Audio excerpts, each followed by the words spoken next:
जब दो रसायन मिलते हैं तो नई दुनिया का निर्माण होता है। और इस दुनिया को समझने के लिए आपको कक्षा 10 की साइंस का चैप्टर नंबर फर्स्ट, जिसका नाम है रासायनिक अभिक्रिया एवं समीकरण, इसको समझना होगा। अगर आपने इस पार्ट को समझ लिया तो आप एग्जाम में अच्छे मार्क्स ला सकते हो। और बिल्कुल सरल भाषा में आपके लिए नोट्स तैयार किए हैं स्टेप बाय स्टेप, तो इन नोट्सों को पढ़िए और अच्छा स्कोर करिए। आपने इस पार्ट के फर्स्ट लेक्चर को मिस कर दिया है तो उसे जाकर जरूर देखिए, उसका लिंक डिस्क्रिप्शन में है। चलिए शुरू करते हैं। तो कुछ नियम है, उनके अकॉर्डिंग हम समझेंगे कि समीकरण को संतुलित करना क्यों नहीं रख सकते। क्या हम अगर संतुलित नहीं करेंगे समीकरण को तो क्या समीकरण गलत होगी या सही होगी, इसके बारे में पूरे डिटेल में पढ़ा रहे हैं क्या। तो कुछ नियम है, उनके अकॉर्डिंग हम समझेंगे कि समीकरण को संतुलित करना क्यों आवश्यक है। तो इसमें पहला नियम है हमारा द्रव्यमान संरक्षण का नियम। पहला नियम है द्रव्यमान संरक्षण का नियम। नाम से ही पता लग रहा है, द्रव्यमान होता है किसी भी पदार्थ, उसका भार, और संरक्षण का मतलब संरक्षित रहना, मतलब पदार्थ के भार का संरक्षित रहना इस नियम का मतलब है। तो देख लेते हैं परिभाषा। देखिए, किसी भी रासायनिक अभिक्रिया में न तो द्रव्यमान का निर्माण होता है और न ही द्रव्यमान का विनाश होता है। कहने का मतलब है कोई भी रासायनिक अभिक्रिया है वो स्टार्ट होगी और स्टार्ट होने के बाद पूरी संपन्न हो जाएगी, तब तक उसमें न तो द्रव्यमान बढ़ेगा और न ही द्रव्यमान घटेगा। कहने का मतलब ये है कि रासायनिक अभिक्रिया में अभिकारक और उत्पाद दोनों में द्रव्यमान समान रहेगा। द्रव्यमान होता क्या है? द्रव्यमान होता है परमाणु। इस बात है जो ये डेफिनेशन है, इससे क्या निष्कर्ष निकलता है। देखिए निष्कर्ष देखते हैं। रासायनिक अभिक्रिया में पहले क्या होता है? अभिकारक, एवं उसके बाद होता है उत्पाद। अभिकारक संपन्न होने के बाद उत्पाद ही होता है। उत्पाद प्रत्येक परमाणुओं की संख्या समान रहती है। उत्पाद में और अभिकारक में परमाणुओं की संख्या समान रहती है या बराबर रहती है। कहने का मतलब है कि अभिकारक में और उत्पाद में दोनों में परमाणुओं की संख्या समान रहती है। इसीलिए द्रव्यमान संरक्षण का नियम यही कहता है कि जो रासायनिक अभिक्रिया है उसमें अभिकारक में और उत्पाद में दोनों में परमाणुओं की संख्या समान रहती है। क्यों रहती है? क्योंकि जो रासायनिक अभिक्रिया होती है उसमें न तो परमाणु बनते हैं और न ही परमाणु का विनाश होता है, न ही परमाणु टूटते हैं। तो अभिकारक और उत्पाद में दोनों में परमाणु समान ही होने चाहिए, इसलिए समीकरण को संतुलित करते हैं। समीकरण को संतुलित करने का अर्थ होता है कि समीकरण में परमाणु समान है या नहीं है। अगर नहीं है तो उन परमाणु को हम समान करते हैं। अगला टॉपिक है हमारा रासायनिक अभिक्रियाओं के प्रकार। तो इसमें देखते हैं कि हम रासायनिक अभिक्रियाएं कौन कौन से प्रकार की होती है, कितने प्रकार की होती है, क्या होता है, वो सब कुछ देखते हैं। इसमें पहला प्रकार है संयोजन अभिक्रिया। पहली है संयोजन अभिक्रिया। संयोजन अभिक्रिया का मतलब होता है, संयोजन का अर्थ आप सब जानते हैं, संयोजन का अर्थ होता है जुड़ना। तो इसमें अभिक्रियाएं क्या होंगी? अभिकारक होंगे, वो जुड़ेंगे। तो देख लेते हैं डेफिनेशन। इस अभिक्रिया में दो या दो से अधिक अभिकारक मिलकर एक उत्पाद का निर्माण करते हैं। देखिए, इस अभिक्रिया में दो या दो से अधिक अभिकारक दो या दो से अधिक होंगे, वो जुड़कर एक ही उत्पाद का निर्माण करेंगे। देखिए, दो या दो से अधिक अभिकारक मिलकर एकल का मतलब होता है एक ही उत्पाद का निर्माण करेंगे। जैसे इसे हम लिख सकते हैं ए बी की फॉर्म में। जैसे ए और बी दोनों मिलकर एक ही उत्पाद का निर्माण कर रही हैं। जैसे ए और बी क्या है? अभिकारक। देता हूं मैं।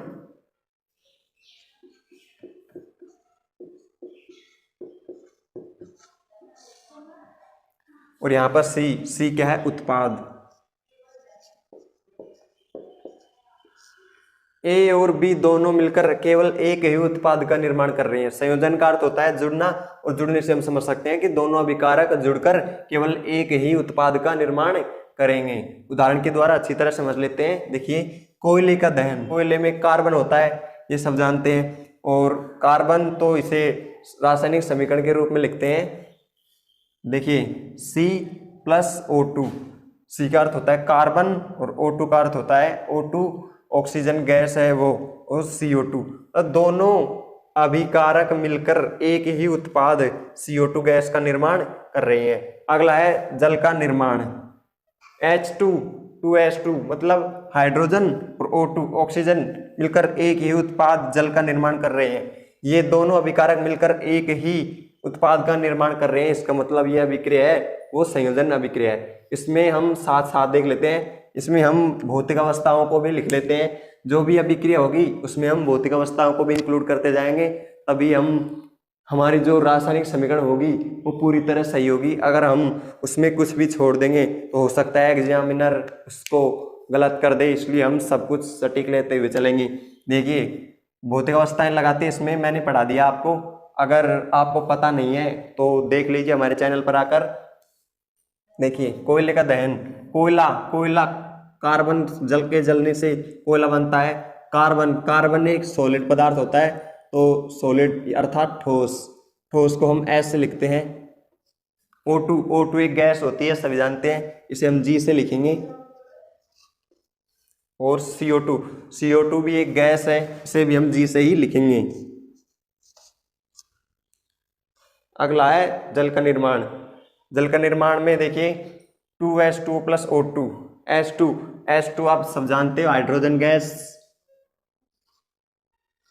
O2 आप सब जानते हो ऑक्सीजन गैस। 2s2O आप सब जानते हैं जिसके बिना जीवन संभव नहीं है। क्या है? जल का मतलब जल का रासायनिक सूत्र होता है H2O। जल आप सब जानते हो एक द्रव्य होता है और इस द्रव को कहते हैं इंग्लिश में लिक्विड, तो इसे L से लिखेंगे। पहली अभिक्रिया पढ़ी थी हमने संयोजन अभिक्रिया, उसके बाद आती है दूसरी वियोजन अभिक्रिया। इसकी डेफिनेशन देख लेते हैं। एक अभिकारक टूटकर दो या दो से अधिक उत्पाद में बदल जाए तो उसे वियोजन अभिक्रिया कहते हैं। समझ गए होंगे आप। वियोजन का अर्थ होता है टूटना और वो था संयोजन का अर्थ होता है जुड़ना।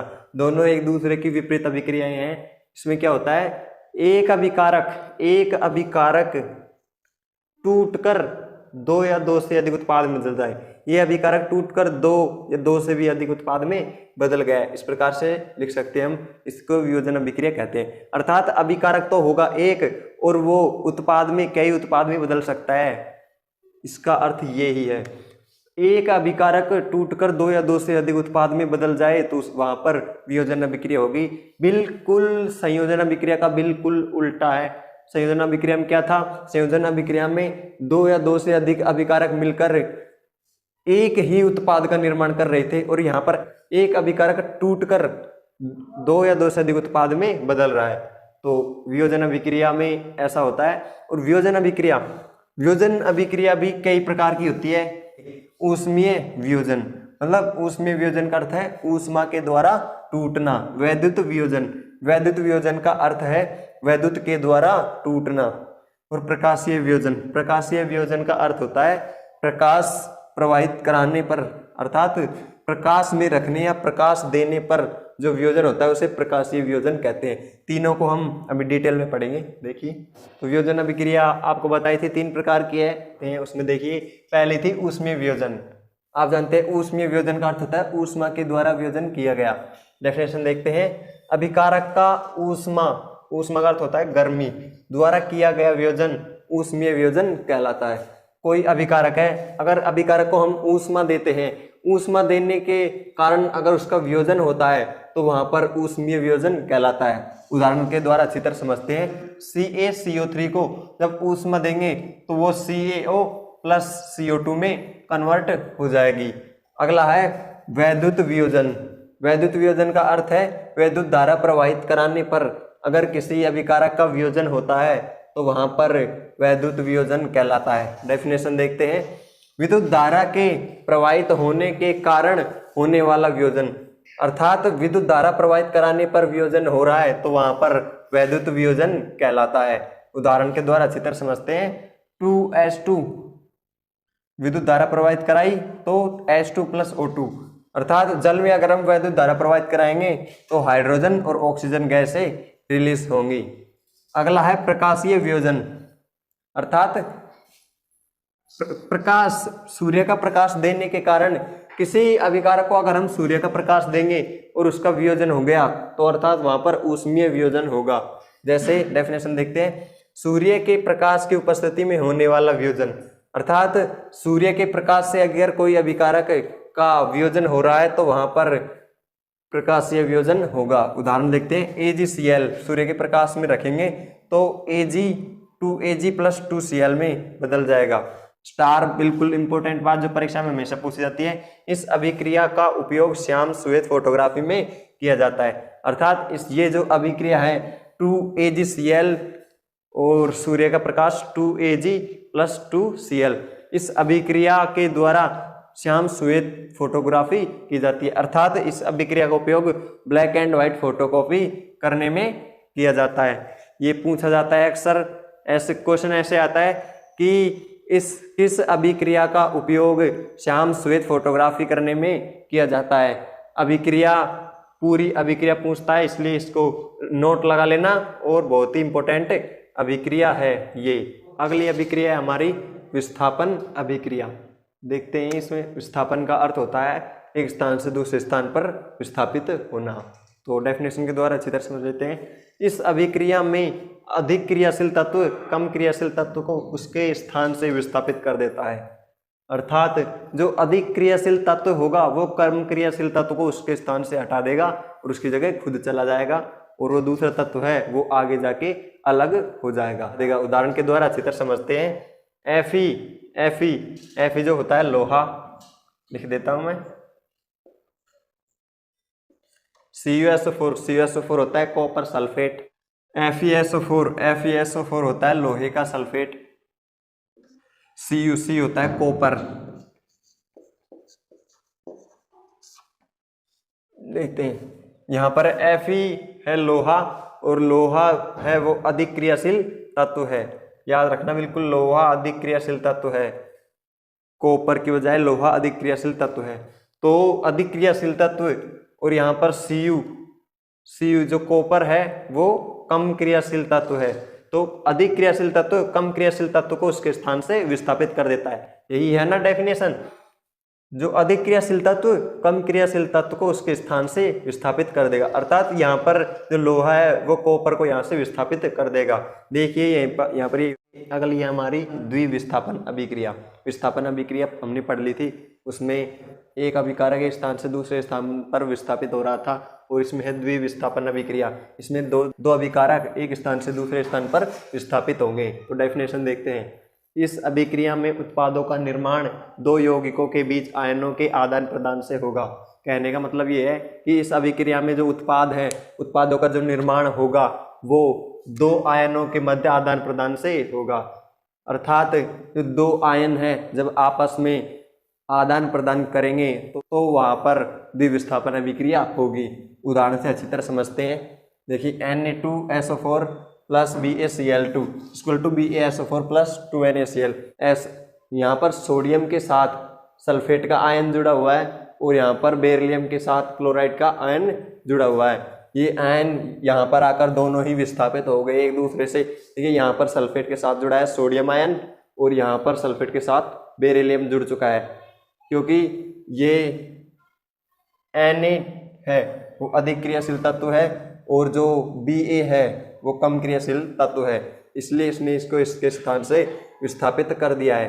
तो यहाँ पर Na की जगह आ चुका है Ba, और जो Ba है उसकी जगह आ चुका है Na। दोनों एक दूसरे से आपस में विस्थापित हो गए। दोनों जगह विस्थापन होने के कारण यह अभिक्रिया द्विविस्थापन अभिक्रिया कहलाती है। तो देखते हैं हम आगे। BaSO4 का सफेद अविलेय अवक्षेप का निर्माण होता है। इस अभिक्रिया में जो ये BaSO4 है, श्वेत अवक्षेप का निर्माण होता है। ये श्वेत अवक्षेप क्या होता है, देखिए चित्र के द्वारा समझाते हैं इसको। जैसे ये अभिक्रिया संपन्न होगी तो यहाँ पर जब संपन्न होने के बाद देखते हैं हम, जैसे जल में, ये जल है,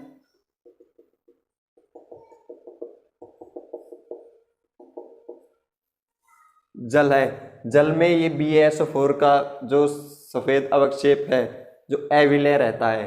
अर्थात अगर BaSO4 को हम जल में डालेंगे तो ये जल में घुलनशील नहीं होगा। ये जल में घुलने के बाद कुछ देर बाद में नीचे की तरफ बैठ जाएगा। इसका कलर होता है सफ़ेद, तो नीचे सफ़ेद ये बैठ जाता है, इसलिए अविलेय अवक्षेप कहा है, सफेद एविलेय अवक्षेप कहा है। अगला 5वां टॉपिक है हमारा उपचयन और अपचयन। तो इसे समझते हैं हम। उपचयन क्या होता है, अपचयन क्या होता है। देखिए उपचयन क्या होता है, पदार्थ में O2 की वृद्धि होना या हाइड्रोजन की कमी होना उपचयन कहलाता है। अर्थात कोई पदार्थ है उसमें O2 की वृद्धि हो रही है, या फिर दो कंडीशन लागू होती है, या तो O2 की वृद्धि होनी चाहिए या फिर हाइड्रोजन की कमी होनी चाहिए, वहां पर क्या होगा, उपचयन होगा। अगला है अपचयन। अपचयन क्या होता है, देखिए पदार्थ में हाइड्रोजन की वृद्धि होना, यहाँ पर दो कंडीशन लागू हो रही है, या तो हाइड्रोजन की वृद्धि होनी चाहिए या फिर O2 की कमी होना, या फिर O2 की कमी होनी चाहिए, वहां पर क्या होगा, अपचयन। उदाहरण के द्वारा देखते हैं, C+O2 = CO2। यहाँ पर C किस कार्बन के साथ, यहाँ पर O2 ऑक्सीजन नहीं है, और यहाँ पर जाकर ऑक्सीजन की वृद्धि हो गई, इसलिए और ऑक्सीजन की वृद्धि होना क्या कहलाता है, उपचयन। तो यहाँ पर क्या होगा, उपचयन। और इसमें Cu+H2 उसमें देते हैं Cu+H2, यहाँ पर ऑक्सीजन है और यहाँ पर आकर कॉपर के साथ ऑक्सीजन हट चुका है, इसका मतलब ऑक्सीजन की क्या हो रही है, यहाँ पर कमी। तो ऑक्सीजन की कमी होने पर पदार्थ में हाइड्रोजन की वृद्धि हो या ऑक्सीजन की कमी हो, तो वहां पर क्या होगा, अपचयन। तो यहाँ पर क्या होगा, अपचयन। अगला टॉपिक है हमारा दैनिक जीवन में हमारे कौन कौन सी उपचयन अभिक्रियाएं होती हैं जो हम देखते हैं, हमें देखने को मिलती हैं। तो देखते हैं हम, पहली है संक्षारण।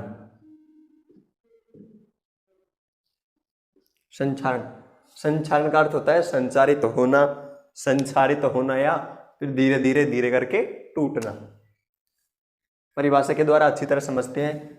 जब कोई धातु आर्द्रता, वायु, पानी, अम्ल आदि के संपर्क में आती है तब धातु संचारित हो जाती है। कि कोई धातु है जो आर्द्रता या नमी वाला स्थान होता है, आर्द्रता का मतलब वायु, या फिर वायु, पानी, या मतलब जल, या फिर कोई अम्ल जिसके संपर्क में आ जाती है तब वह धातु संचारित हो जाती है। कहने का मतलब यह है कि अगर कोई धातु नमी, पानी, अम्ल, आर्द्रता आदि के संपर्क में आ जाएगी तो वो धीरे धीरे संचारित होने लग जाएगी। उदाहरण से अच्छी तरह समझ लेते हैं। लोहे पर जंग लगना। लोहे पर जंग लगना एक संक्षारण अभिक्रिया है। आपने देखा होगा कि आपके लोहे की खिड़कियां, दरवाजे होते हैं, उन पर एक नमी या आर्द्रता या अम्ल के संपर्क में आने से एक भूरी भूरी परत आ जाती है, उसे हम जंग कहते हैं, जंग या जर कहते हैं। वो लग जाती है और जंग लगने पर धातु धीरे धीरे संचारित होने लग जाती है, अर्थात गलने लग जाती है। अर्थात उसमें क्या होता है, उपचयन होता है। उपचयन होकर जो Fe है वो धीरे धीरे हटता चला जाता है और धातु जो पूरी है वो संचारित हो जाती है और धातु बिल्कुल गल जाती है, कोई काम की नहीं रहती। अगला है चांदी पर काली परत। जो चांदी होती है, चांदी तो आपने देखी होगी, उस पर भी क्या है, काली काली परत आ जाती है, वो संचारित होती है, तब चांदी पर भी एक काली परत आ जाती है। अगला है तांबे पर हरी परत। तो तांबा होता है, जब वो संचारित होता है उस पर एक हरी हरी परत आ जाती है। उस हरी परत के आने से हम समझ जाएंगे कि जो तांबा है वो संचारित है या फिर पुराना है। इससे ये भी पता लग जाता है हमें, जैसे कि कोई लोहा है, अगर उस पर जंग लगी हुई है तो इसका मतलब हम समझ जाएंगे कि वह बहुत दिन पुराना है, इसलिए वह थोड़ा बहुत संचारित हो गया है। अगला है टॉपिक हमारा विकृगंधिता। विकृगंधिता क्या होता है, परिभाषा समझते हैं। वसायुक्त और तेलीय खाद्य सामग्री वायु के संपर्क में आने पर उपचयित हो जाती है, जिसे उसके स्वाद और गंध में परिवर्तन हो जाता है। जैसे कोई तेलयुक्त पदार्थ होता है, जो तेलयुक्त पदार्थ अगर वो वायु के आदि के संपर्क में आ जाएगा तो उसके गंध में परिवर्तन हो जाएगा, उसके स्वाद कुछ अलग अलग हो जाता है। कहने का मतलब ये है कि वो धीरे धीरे खराब सी होने लगती है। जैसे कि आप देखते हैं चिप्स के पैकेट होते हैं, चिप्स के पैकेट में हवा भरी जाती है। हम सोचते हैं कि ये हवा इसलिए भरी जाती है ताकि हमको लगे कि इसमें बहुत बहुत ज़्यादा मात्रा में चिप्स है, लेकिन वो इसलिए नहीं भरी जाती है। उसका एक रीज़न है कि जो चिप्स के पैकेट्स होते हैं उनमें वो हवा भरी जाती है ना, वो हवा होती है नाइट्रोजन। नाइट्रोजन वायु भरी जाती है उसमें, क्योंकि नाइट्रोजन है वो चिप्स आप जानते हो तेलीय होती है, वो तेल में तली हुई होकर आती है और उनके संचारित होने के चांसेस ज़्यादा होते हैं। और जो नाइट्रोजन गैस है वो उनको अधिक समय तक, लंबे समय तक संचारित होने से बचाती है, इसलिए उनमें नाइट्रोजन गैस भरी जाती है। और हम देखते हैं कि जैसे कि दाल है, दाल देखते हैं, दाल एक अच्छा उदाहरण है। दाल को हम गर्मियों के दिनों में ज़्यादा समय तक खुला नहीं रख सकते। वो क्या है, तापमान के साथ, जैसे तापमान के संपर्क में ज़्यादा आने पर, ज़्यादा देर रहने पर वह खराब होने लगती है और संचारित होने लगती है। और संचारित होने से बचाने के लिए हम उसे फ्रीज़र में रखते हैं, उससे वह लंबे समय तक चल जाती है और संचारित होने से बच जाती है। संचारित होने का पता कैसे चलता है कि संचारित हो गए, उससे उसके स्वाद और गंध में परिवर्तन हो जाता है। अगर किसी खाद्य पदार्थ के स्वाद या गंध में परिवर्तन हुआ है तो इसका मतलब वो धीरे धीरे संचारित होने लग गया है।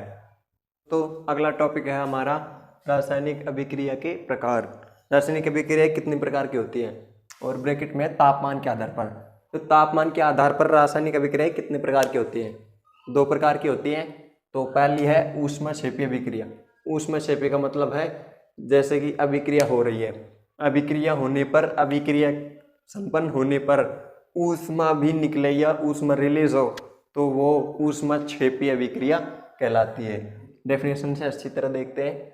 जिन अभिक्रियाओं में उत्पाद के साथ साथ ऊष्मा का भी उत्सर्जन होता है, कि अभिक्रिया संपन्न होने पर उत्पाद बन रहा है, उत्पाद के साथ साथ ऊष्मा का भी उत्सर्जन होगा तो वहां पर ऊष्माक्षेपी अभिक्रिया होगी।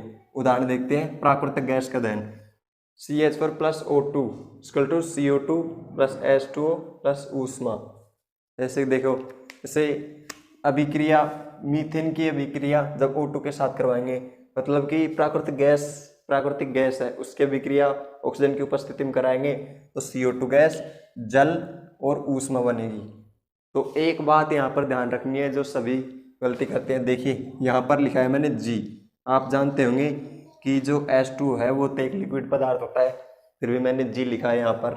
आप सोचेंगे ये गलती से हो गया होगा, नहीं, ये गलती नहीं है। ये तीर का निशान जो ऊपर की तरफ जाता है, इसका मतलब होता है कि पदार्थ जो है वो वाष्प के रूप में है। यहाँ पर ये H2O जल है, लेकिन जल किसके रूप में है? वाष्प के रूप में। वाष्प आपको पता है ऊपर जाती है, इसलिए यहाँ पर ऊपर का निशान लगा है, तो वाष्प के रूप में जाएगा तो वाष्प एक गैस ही होती है, इसलिए यहाँ पर G लिखा है। अगला देखते हैं ऊष्माशोषी अभिक्रिया। डेफिनेशन, ऊष्माशोषी का अर्थ होता है ऊष्मा का अवशोषण करना। जैसे कि किसी अभिक्रिया को संपन्न करने के लिए उसे ऊष्मा दी जाए, हमने पढ़ा था वियोजन अभिक्रिया में पढ़ा था ऊष्मीय वियोजन, उसमें हम अभिक्रिया को ऊष्मा दे रहे थे, तब अभिक्रिया में अभिकारक टूटकर और अभिकारकों में परिवर्तित हो रहा था। देखिए डेफिनेशन से अच्छी तरह समझते हैं। जिन अभिक्रियाओं में अभिकारकों को तोड़ने के लिए ऊष्मा, प्रकाश या विद्युत ऊर्जा की आवश्यकता होती है, वहाँ पर ऊष्माशोषी अभिक्रिया होती है। जैसे कि हमने पढ़ा था वियोजन अभिक्रिया में ऊष्मीय वियोजन, प्रकाशीय वियोजन और वैद्युत वियोजन पढ़ा था हमने।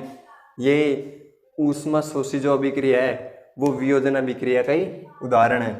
ये पूरी अभिक्रिया का उदाहरण एक है वियोजन अभिक्रिया। वियोजन अभिक्रिया में भी हम पदार्थ को तोड़ने के लिए ऊष्मा, प्रकाश और विद्युत ऊर्जा देते हैं, और प्रकाश, विद्युत ऊर्जा देने पर और ऊष्मा देने पर ही यहाँ पर भी अभिकारक टूटता है, और ऊष्मा उसे दी जाती है तभी वह टूटता है। इसी अभिक्रिया को ऊष्माशोषी अभिक्रिया कहते हैं। ऊष्माशोषी का अर्थ होता है ऊष्मा अवशोषित करके अभिकारक है वो उत्पाद में बदलेगा, और ऊष्मा अवशोषित कौन से वियोजन में करता है? ऊष्मीय वियोजन में, प्रकाशीय वियोजन और विद्युत वियोजन में। तो ये वियोजन अभिक्रिया का भी उदाहरण है। चैप्टर हो चुका है हमारा पूरा।